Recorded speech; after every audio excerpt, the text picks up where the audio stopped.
18. Кім боласың? Қалай өмір сүресің? Ол өзіңнің үлесің деп Мұқағали атамыз бекер айтпаған болар. Расында да біз өзіміз қай жолды да таңдасақ, мысалы бай болсақ та, кедей болсақ та, немесе біздің атымыз жер жарып тұрса да, жоқ әлде бізді ешкім елемей жатса да, қайсы болса да, қайсын таңдасақ та, бұл өзіміздің еркімізде. Демек, өзіміздің үлесімізді қосудамыз, яғни өмір екі тарау жолдан тұрады деген сөз екен. Соның қайсын таңдайсың, қайсына ұмтыласың, болашағың соған қарай өзі сай болып өрбей береді екен. Сондықтан біз қазірден бастап болашағымызды ойлап, мамандық таңдау деген тақырыпты бүгін қозғағалы жатырмыз. Сендердің тілдеріңмен айтқанда қазіргі мамандық трендте қайсы? IT-технология деп ойлаймын. IT-технология, Қазір бәрі компьютерға көшіп жатыр ғой негізі менің ойымша. Бірақ әлемдік сарапшылар бүгінде психолог, дизайнер және заңгерлер көптеп жатады. Керісінше жаңағы инженер, дәрігер, жаңа өзің айтқан Айдос ұстаз деп жатырмыз, агрономдар тапшы дейді. Қазіргі таңда осылар сұранысқа ие. Осы мамандықтардың ішінен қайсына сендер барар едіңдер? Инженер, дәрігер, агроном. Қазір енді әлемде жаңа айтып кеттім ғой, талап етіп жатыр осындай маман иелерін. Баратын бедіңдер? Инженер болатын бедің сен? Жоқ. Я бы не стал инженером, потому что мне это не интересно. Вообще нет. Да. Ну, мне кажется, каждый человек должен выбирать себе профессию, если она тебе нравится. Твое дело, твоя работа должна тебе в первую очередь нравиться.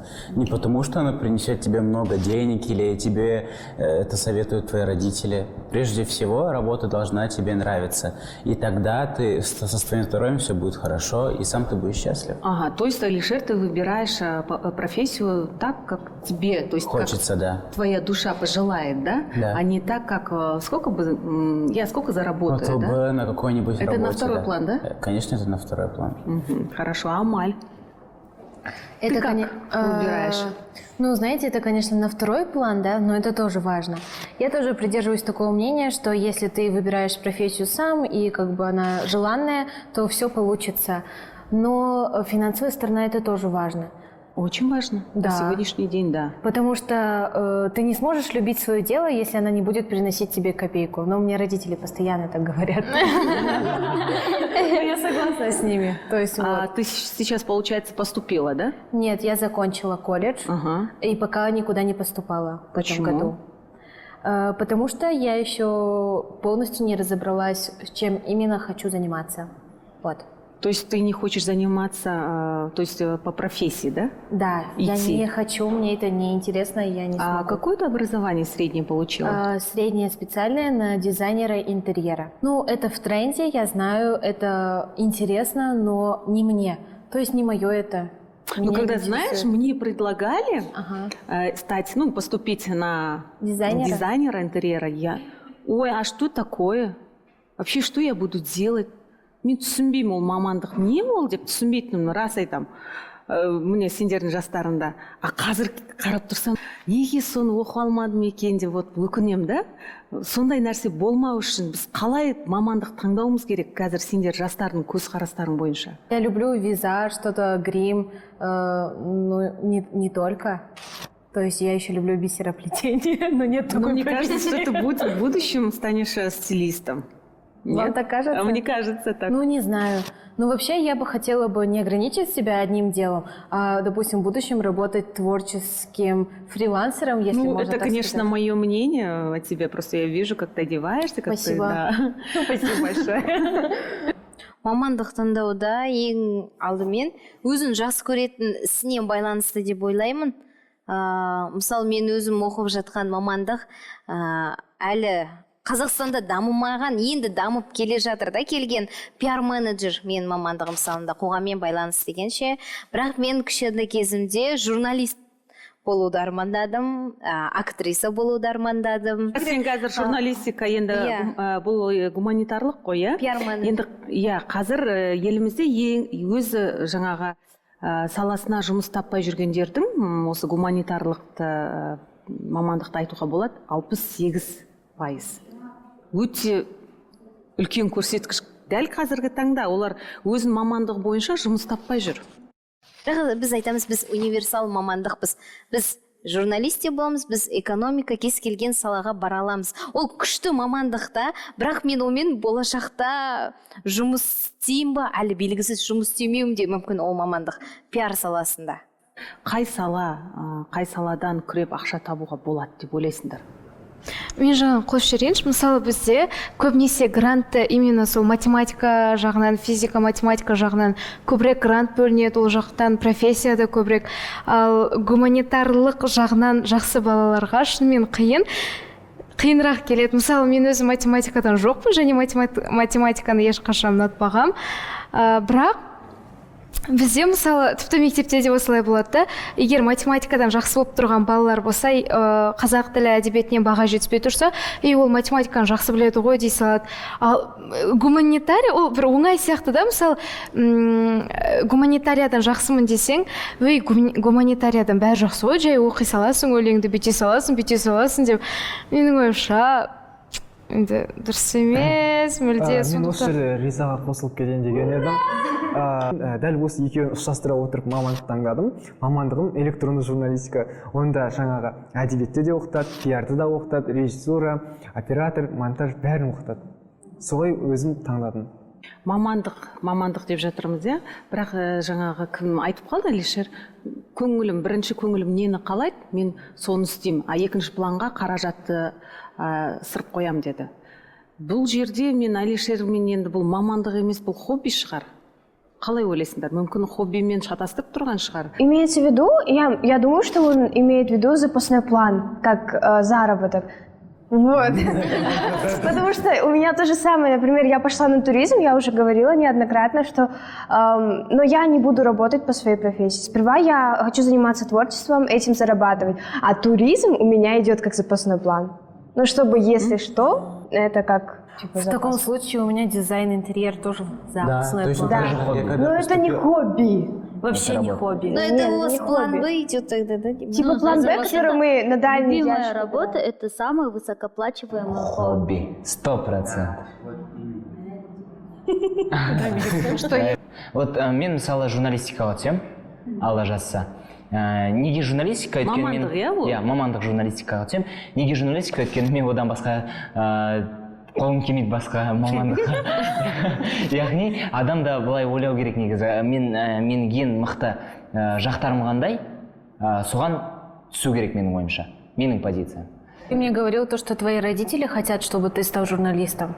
Ну, я тоже на самом деле хочу журналист. Ну, я вообще... Короче, они убедили. Да, но меня убедили. Но не навязали? Ну, в принципе, я хотел поступать вот либо на журналистику, либо на актерское. Вот. А почему выбрал журналистику? Почему я не выбрал актерское, я объясню. Потому что, на самом деле, я вот и сейчас, актер, у меня есть вот 6 проектов, на самом деле, вот, международных, вот, и если, да, я могу поступить на актерское и дальше продолжать развивать навыки, но все же лучше, если я закончу журналистику, у меня будет больше,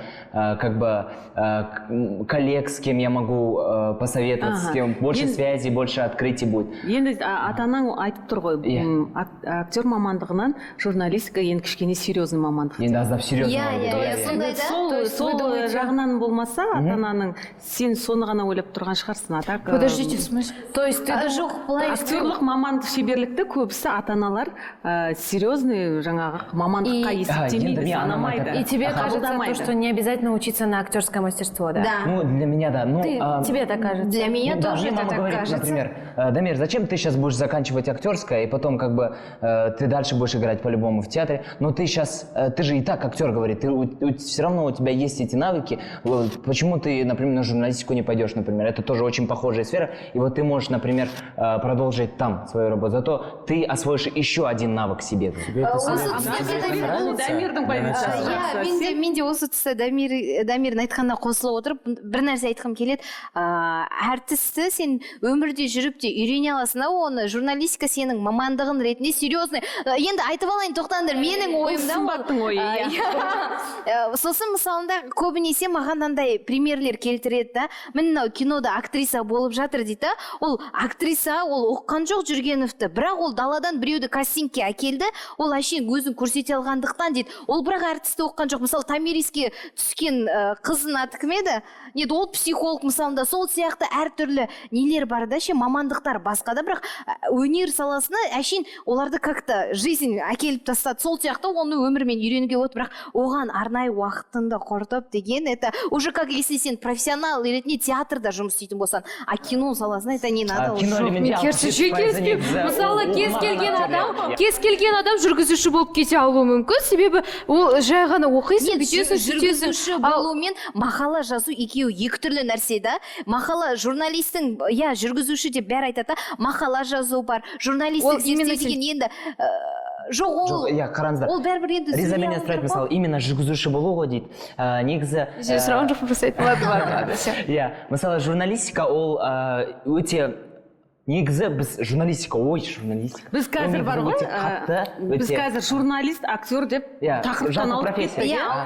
Біз вообще сендерден сұрап отырғанымыз мамандықты, өздерің мамандықтарың қалай барасыздар? Мысалы, сен актер мен журналист дедің, жақсы, журналистика тапсырасың, бұл мамандық. Актерская это для тебя хобби. Для меня это хобби. Все. Мен былай айтайын, мысалы, бізде, мен оқып жүрген кезде мектепте ұл балалар әсіресе былай бөлді. Мамандық таңдағанда. Бірінші, егер енді балалар көп қой, сон бір бөлігі былай ойлады. Мен ақша, қаражат көп табу үшін нефтяныйға тапсырам деді. Нефтяныйда, ақша деген, мен ақшаның астында қалам, я буду классно зарабатывать, я буду отлично жить деп. Неге дегенде сойтып айтатын. Ал басқа жағы, жаңағыдай, басқа мамандық таңдайды. Это юрист, это экономист, это вот хитовый, мұғалім. Не үшін? А потому что сол кездегі трендтегі жаңағы мамандықтар. Юрфак какой-то. Ты где учишься? Юрфакта оқимын.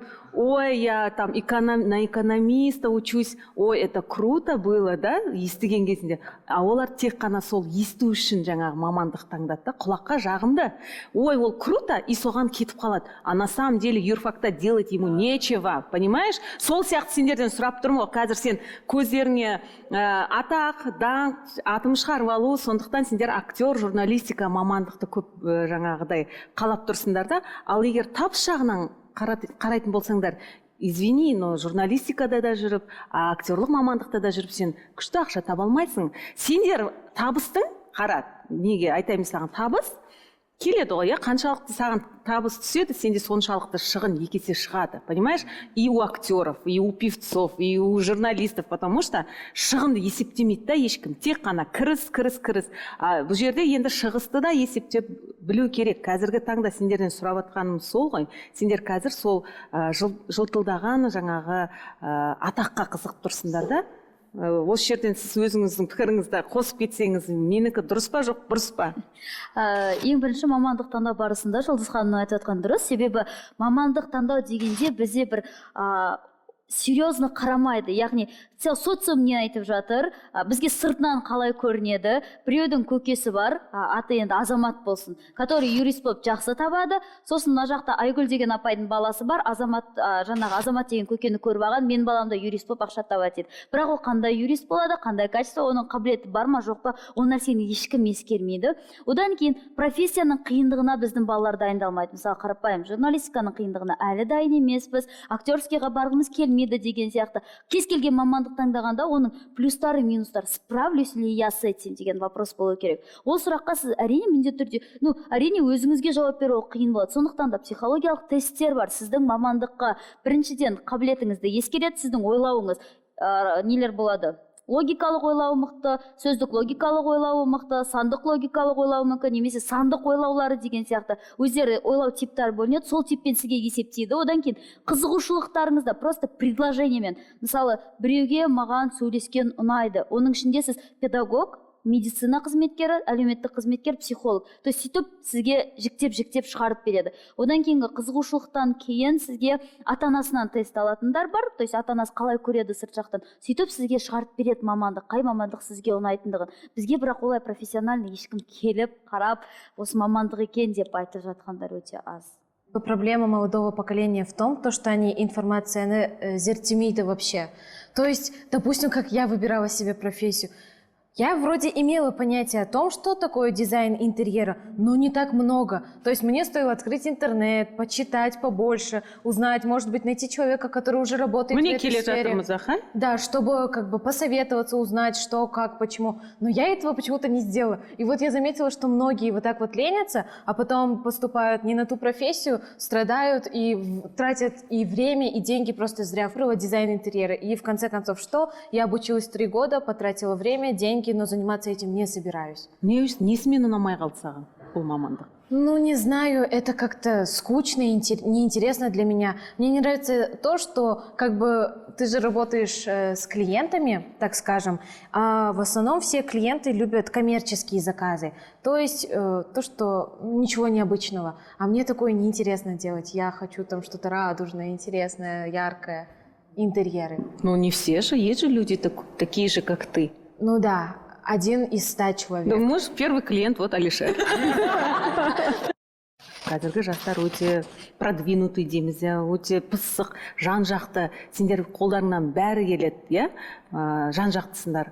Енді осы жерден жаңа ақшаны алып тастайтын болсақ, қай мамандыққа барар едіңдер? Мен мысалы шаштараз болатын едім.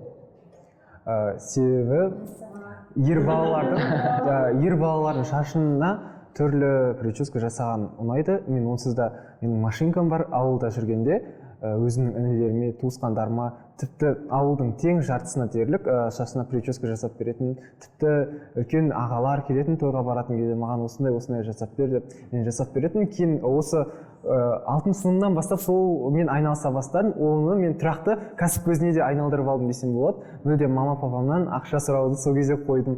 Жақсы, сендердің мамандықтарың емес, ал болды ма сендерде ата-аналарыңның мамандықтарынан ұялғанда? Я, например, нет. Ну, мой папа, мои родители, они военные и музыканты. Интересное вот то, что на самом деле они на 60% музыканты. Вот мой папа, например, он майор, и он еще играет на баяне. На баяне играет. Еще он композитор, вот у него свой там ансамбль где-то, а мама аранжировщик. Мысалы менің жаңағы мектеп қабырғада, енді бәрі менде сендер дегесінде жаңа сыныптасымның анасы еден жуатын мектепте. Қатты намыстанатын, ұялатын, жылайтын. Себебі классында сыныптағы балалар мазақтайды. Енді жағдайына байланысты жұмыс істеу керек. Бізде мектепте жаман кішкентай кезімізден ойымызға құйып тастаған, бәріміз күшті мамандықты алғымыз келеді. Ал онда қарапайым жұмысты сонда кім істейді деген вопрос туындайды. Қара жұмысты кім істейді? Ал бізге кішкентай кезімізде мұғалімдер айтады: сен сабақты оқымасаң, өйстіп жаман болсаң, сен пол жуатын болсаң, анан көрдің ба, далада мусор дворник боласың, сен ешкім тыңдамайды, ақшан жоқ болады, бір нәрсе деген сияқты жаман, андай негатив қабылданады. Адам болмайсыңдар. Адам болмайсың дейді түбінде.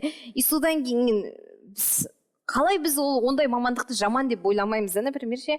Тіпті мысалы Америка құрама штаттарында бар емес пе, оларда еден жуушы мысалы тіпті офиста жұмыс істейтін адамнан көп табады мысалы.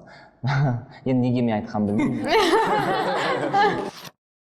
Ал енді мына сұраққа жауап беріңдерші. Сендердің ойларыңша өлмейтін мамандық, өлмейтін мәңгі мамандық ол қандай? Мұғалім, дәрігер. Енді мұғалім білмеймін. Сосын президент қой. Мен тоже так ойлаймын. А вот дәрігер это... А вот дәрігер, робот мысалы мен ойымша бит. Ал ұстаз? Операция жасай алмайды. Айдос айтады, ұстаз дұрыс айтады. Я мұғалім. Ол себеп қазір мұғалімнің үйреткенін робот үйрете алмайды менің ойымша. Менің ойымша, бәрібір адамның санасындай, техникада ондай сана болмайды. Сосын актерді айтып жатыр. Мысалында қазір Қытайда жақында осы қашан? Робот журналист шықты. Робот журналист адам сияқты түр әлпетін бәрі. Демек ол актерға да барады, қорқа ғой деймін содан. Жоқ, олар бәрібір ойнағанда ондай болады. Негізі қазіргі жастардың, жасөспірімдердің мамандық таңдағанда ата-аналары айтқан дұрыс па, жоқ әлде өзінің ойымен тапсырған дұрыс па? Ну, я считаю, что человек должен сам выбрать. Если тебе сейчас выберут профессию родители, и ты будешь не с любовью ее делать, мне кажется, ты просто ничего не добьешься. демек ата анамен отырып ақылдасып отырып. Да, можно просто спокойно сесть, поговорить, Сөйлесу типа, керек, мам, мне это не нравится. Например, моя мама хотела вообще, чтобы я была доктором. Но я сказала, нет, мам, я не смогу, я боюсь крови, я могу там в операционной, не знаю, упасть от количества крови, потому что это реально страшно. И мы просто сели, поговорили. Я сказала, что мне ближе другая сфера. И она просто поняла, мне кажется, просто нужно поговорить. мысалы менің подружкам болатын, ол не айтады, математикадан прям керемет деп айта алмай, бірақ мамасы сол жақтан болғанын қалады да, оны қандай профессиялар бар еді, короче, математикадан бір профессияға. И ол мысалы қанша рет айтқысы келді, жоқ, мен барғым келмейді, бірақ бәрібір оны жоқ, барасың деген екен. Естественно, ол сол жаққа барады, ол қаласын, қаламасын. Сондықтан ол менің ойымша ата-анаға байланысты, және жағдайға кейде тіпті айтып тұрсаң да түсінбейтін ата-аналар болады ғой. Сосын бірақ мынандайды да түсіну керек қой, мысалы балалар кейбіреулер кім болғысы келетінін білмейді ғой, енді не ұнайтынын. Сол үшін ата-ана көмектескен дұрыс та. Иногда бывает то, что родители не всерьез воспринимают твои желания, к примеру, как стать певцом, танцором или также актером. Не всегда родители воспринимают это всерьез и обесценивают желания своих детей. Они говорят, даже своими такими жестикуляциями они показывают то, что не верят в мечту. Грубо говоря, это мечту. хобби. Да, это хобби, не больше, чем Занимайся, хобби. люби, но не работай. Риза, сен кеше айттың, иә, бала кезінде өрт сөндіруші болып. Рахмет, Арай апай. Ол айтқан жоқ, ол вообще. Да, конечно. Өрт сөндіруші боламын дедің, иә? Қазір енді ойың өзгерді. Кім болғың келеді? Қазір Аз уақытта сен журналист, телеведущий болып жұмыс істедің, иә? Қазір ойың қандай? Қазір мен актриса болғым келеді, бірақ былай ойласам, ақша жағынан сөйтіп қиналып қалғанша лучше басқа профессия. Мен тәжірибемде оқушылар келген кезде ең бірінші олардың акцент қоятыны мамандық емес. Олардың ең бірінші қоятын акценттері ол ЕНТ-да тұрады. То есть ЕНТ-да ең оңай емес, өзінің қолынан келетін бір пәндерді таңдап алады, одан кейін жинаған балыма қарай көремін. Кез келген 11 класста алып қарайтын болсақ, жиналған балымызға қарай көреміз. Сәйкесінше біздің баланы, жасөспірімді алып, оның таза қалаған мамандығына жіберудің барысында екі үлкен пропасть жатыр. Бірінші финансовый пропасть, екіншісі сол алдымызда тұрған емтиханның пропасть. Сондықтан да бала шынайы қалаған мамандығына бара алмайды. Осындай пропасттер өте көп болады. Қоса кетейін, мамандықты таңдайды бала, жасөспірім түседі. Жаңағы айтып тұрмыз ғой, государственный мемлекеттік грантпен, бағдарламамен түседі, мемлекеттің қаражатына оқиды, білім алады. Неге ол бітірген кезде дипломды қолына алады дағы, сол мамандық бойынша жұмыс істемейді? Неге ол сол кездегі жаңағы түсе алмай қалған дарынды баланың орнын, получается, занял же, да?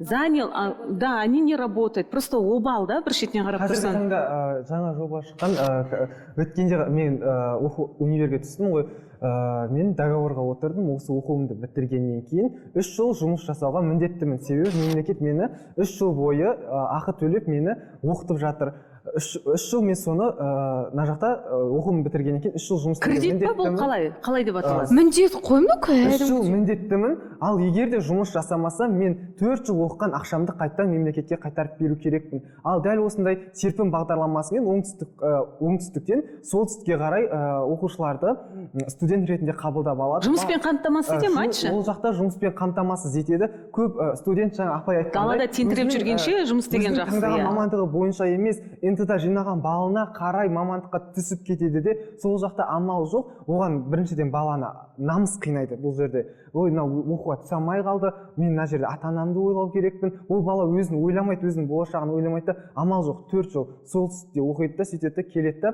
Оңтүстікке ол жақта жұмыс жасамаймын дейді. Менің сүйіктім оқыған мамандығым емес дейді. Қайттан 4 жыл серпінмен оқығанын қайтеді. Сол бағдарламаның ақшасын қайттан мемлекетке қайтарып беріп жатады.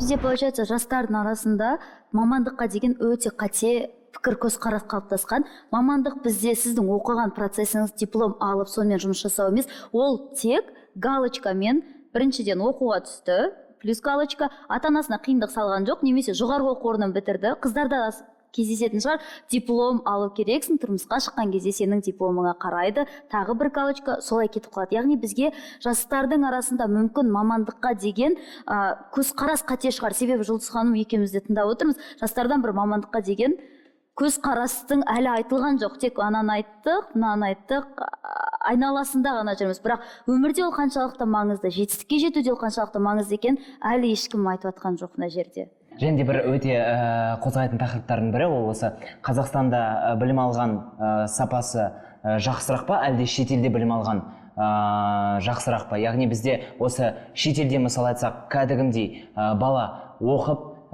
содан кейін керекті компанияға түсіп жұмыс істесе, ал мысалы Қазақстанда бізде оқушылар, студенттер тек қана сабаққа келіп ұйықтап кетеді, мысалы айтсақ.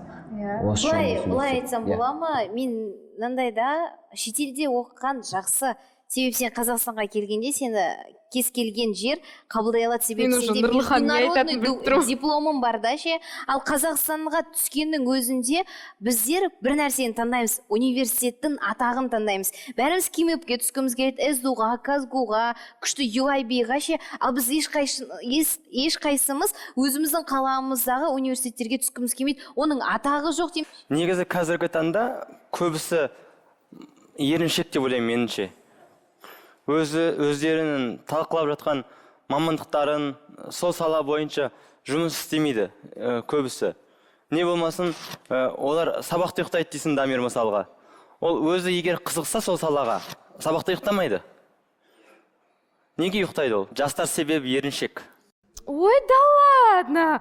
Неге бәрі жастар, сендер де жастарсыңдар ғой. ЭНТ-ға телефонсыз кіре аласың ба? Өзім де еріншекпін мен. Мен ЭНТ-ға телефонсыз кірдім. Жаңағы емтихан тапсырғанда мен Қазақстан тарихтан 20-дан 20 алып шықтым. 40-тан 39 балл өзім жинадым. Өз күшіммен. Мен бір-ақ сағат отырдым ары кеткенде. Бірақ бізде олай емес. Егер қалай айтсам болады, еңбектенсен ол саған келеді. Кез келген нәрсеге адал еңбек ету керек. Оған біз просто аузымызға алма піс, аузына түс деген нәрсені ғана білеміз да ше. Но телефоны все равно нужны. Вот именно. Ал мынандай мәселе бар енді, сендерді білмем қаншалық кездескенім. Мен де колледж қабырғасына оқуға тапсырдым. Бірақ менен кейін қалған менің сыныптастарым.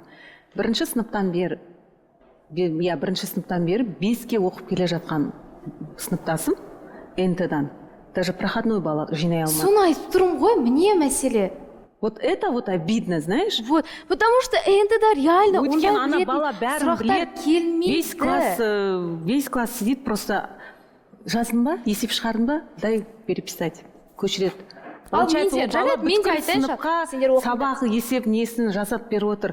Неге ол олай болды екен? ұбт-дан жаңағыдай проходной балына да жетпей қалды. Жаңалықтардан да көріп жатамыз ғой. Алтын белгіге бітірген адамдардың өзі, оқушылардың өзі түсе алмай жатады. Олар бірақ та енді жақсы оқиды. Ентіге келген кезде не себептен олар түсе алмай қалады? Психологиялық тұрғыдан ғой енді. 11-ші класстармен жұмыс жасаған кезде өте қате жансақ пікір бар. Енді ол конец света деп солай көреді негізі көбінесе. Ол біріншіден, сол себептен де адамның состояниесі нашарлай бастайды. Ентідан қорқады, растеряться етіп қалады, білген нәрсесін ұмытып қалады. Одан бөлек, ол жерде конкуренция тек білімді конкуренция емес, тапқырлықтың да конкуренциясы бар екен. Ұмытпау керекпіз. Не себептен? Телефонмен кіретіндер бар. Телефонсыз кіретіндер бар. Телефонсыз кірсеңіз де сіздің сол жердегі біліміңізді көрсете алу деңгейіңіз. Ол жердегі сіздің таза білім деңгейі емес, адам қаншалықты деңгейде тапқыр. И одан кейін бізде памяттің түрлері бар. Оперативный память бар, рабочий память бар. Одан кейінгі ұзақ уақыттық есте сақтау бар, одан кейін қысқа уақытты есте сақтау бар. Осының барлығын жинақталған кезде адамның общий память шығады, рабочий память шығады. Сол кезеңдерде кімнің памяти жақсырақ, кімде оперативный память жақсырақ жұмыс жасайды, көрген ақпаратын жедел түрде шығарып беру деген сияқты. Получается, ол жерде кто растерялся, оның именно тапқырлығына байланысты, памятіне байланысты, немесе ерік жігеріне байланысты, одан бөлек стрессоустойчивость деп айтамыз ғой, енді ең маңызды фактордың бірі стрессоустойчивость төмен болып, бала өзінің деңгейін өзі көрсете алмағандығында болып келеді. Қазір НТ-ның форматын бұрынғыдай қылса керемет болушы еді. Билетпен, нағыз шын дайындалған көрсетеді. Оны біз енді шеше алмаймыз, кешіріңіз. Мамандықты істеп көрейік. Білім министрлері көріп жатса да. Амаль, ты что-то хотела сказать, да? Скажи о том, что бәріміз мемлекетті қорғап шыға келдік. Ну, типа, мы сидим все здесь, защищаем государство. Я. А на самом деле, тіпкі ойларың ондай емес қой, жүректегі неге өйтіп Қандай отырсың? насчет чего? Ну да, вот, допустим, ты сидишь. Риза, сен қазір ашуланасың, бетесің. Неге сен өзің ішіңдегіні айтпайсың? Не үшін сен мыналарға шашып отырсың? Потому что сіздер мені қазір жаман аттығып отырсыздар да, бәріңіз былай деп отырсыздар да, бәріңіз маған жауып отырсыздар Әркім да. өзінің ойын айтып жатыр. Қазір мен де өзімді ойымды айттым. Нет. Тоқта, қара, мен қазір ойымды айт. Сен же айт, мен неге ұяласың? Потому что, смотрите, сіздер поддерживаете только то, что вам нравится. Вот шапалақтайсыздар только то, что вот дұрыс деп айтама, дұрыс деп айтама, қандай өтірік құлақтарыңызға жағымды болып естіледі, соған шапалақтайсыздар. А қандай шынайы, шындық болса, оған шапалақтамайсыздар. Давай шынайы айтшы енді сен. Не надо, пожалуйста. Давай шынайы нәрсені айт. Сен немене өз-өзіңе ренжіп отырсың? Өзіме ренжіп отырған менің ешнәрсем келіп, бәрібір сенде де қорқыныш бар ғой, дұрыс па?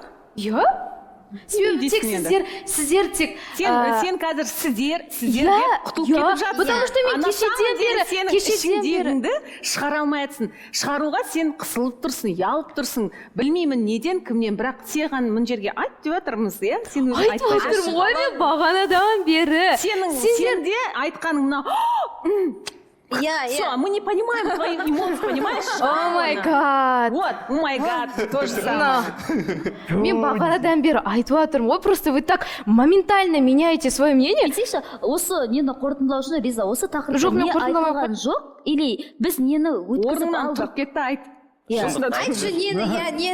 Что мы пропустили, что мы такого неправильного сказали? Ты знаешь, почему мнение меняется? Вот, допустим, я сидела же вначале говорила насчет актерского мастерства, то, что почему вы считаете то, что типа это несерьезная профессия. А потом, когда Ида Ханым рассказала, ну, со стороны психологии, то, что реально люди делят на серьезные и несерьезные профессии. По идее, это правильно. Вот, допустим, до этого я говорила другое, а после того, как она сказала, я задумалась и такая, действительно, есть серьезные профессии, типа как доктор или архитектор, которые связаны с людьми, с безопасностью людей. А такие, как дизайнер одежды, но там, если ты что-то не так сделаешь, то ничего серьезного не случится. Поэтому это так и есть. То есть, поэтому мнение у всех тут меняется. Жақсы, давайте келісейік. Қазір Риза өзінің ішіндегін шығарар, иә? Сіздің айтқаныңызды істейік. Мен шығарып отырмын ғой болғандан бері.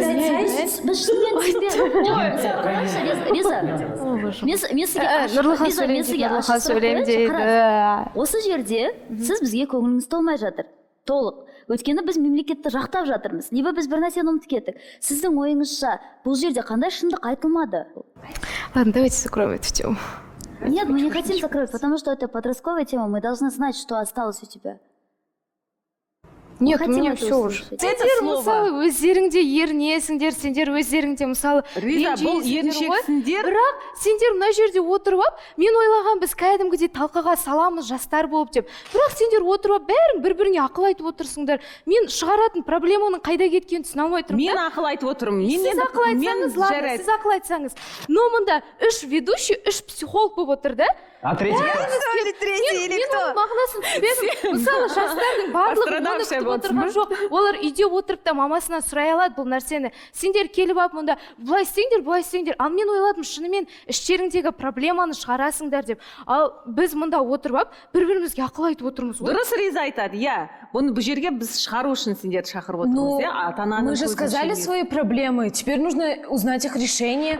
Риза, бұл жердегі біздің Сымбаттың айтқаны бар, Айдостың айтқаны бар, мемлекеттің тарапынан менің айтқандар бар. Мемлекеттің тарапынан бізге жағдайлар бәрібір жасалып жатыр, біз оны жоққа шығара алмаймыз деген сияқты. Ал шыны керек, көп жасөспірім олай ойламайды. Көп жасөспірім ішіне көп нәрсені жасырып қалады. Барлығына ұнамайды ент-тыным болғаны. Көбісі ент емес басқа нәрсе тапсырғысы келеді. Барлығына ұнамайды қоғамның таптаурындары, ойлары, иә, то есть получается, осылай болу керек, былай болу керек деген. Барлығымыз білеміз қалай жасау керек екенін, бірақ ішімізде сол сұрақтар әлі сұрақ болып қалады. Сол мәселелер айтылмаған мәселе күйінше қалады. Біз енді көп уақытты, Риза, мен түсінсем, сол қалай дұрыс болу керек дегенге жұмсадық, бірақ қандай проблема бар екеніне жұмсамадық.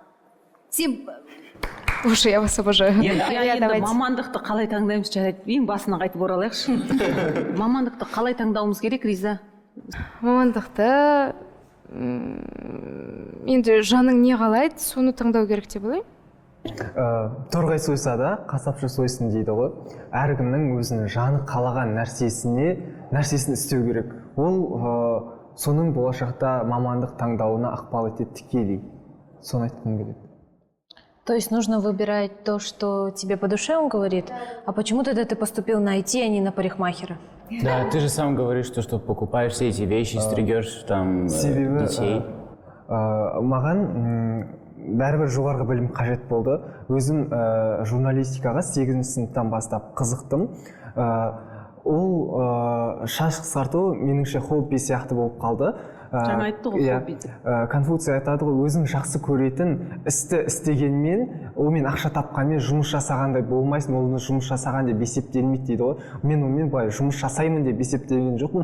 Нағыз жұмыс жасау деген ол жаңа салада өзімді солай дамытқым келді. Өзімде шамалы қызығушылық болғандықтан, оны әрмен қарай зерттеп, сол салада жұмыс жасап көргім келгендіктен осы IT журналистикасын таңдадым. Не деген скучныйсың.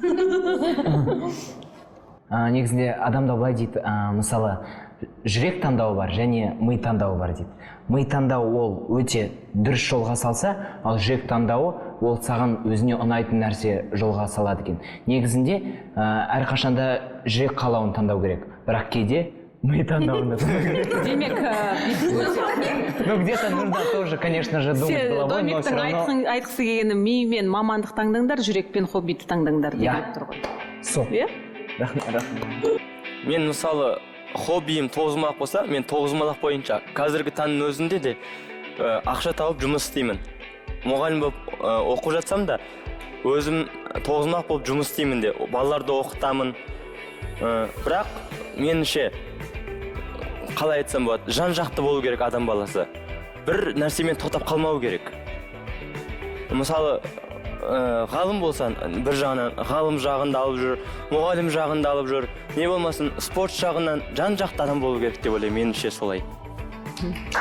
Енді бір арман ғой, сендердің бала кездерінде армандайсыңдар ғой, кім болам деп армандайсыңдар? Прокурор. Кардиолог. Арман ба сол маман? Болған, иә. Жүрек емдейді, дәрігер Сосын болған. андай судьяның киімі ұнайтын мағанша бүйтіп отырады ғой. Сондай заң саласы бір нәрсе болып отыр. Өзім клиникамды ашып, адамдарды емдеймін. Бірақ тағдыр басқа жолға салды мені. Тағдыр демек. Иә, расымен де негізі дәл адамды адам ететін, құрдымға құлап бара жатса тартып шығаратын, қалғып бара жатса түртіп оятатын, бойынан талап, иығына қанат бітіретін ол арманымыз екен, иә? Әрқайсымыздың арманымыз таусылмасын. Ендеше, достар, армандарың орындала берсін дегім келеді. Кеттік. Давайте обнимашки. Капуста.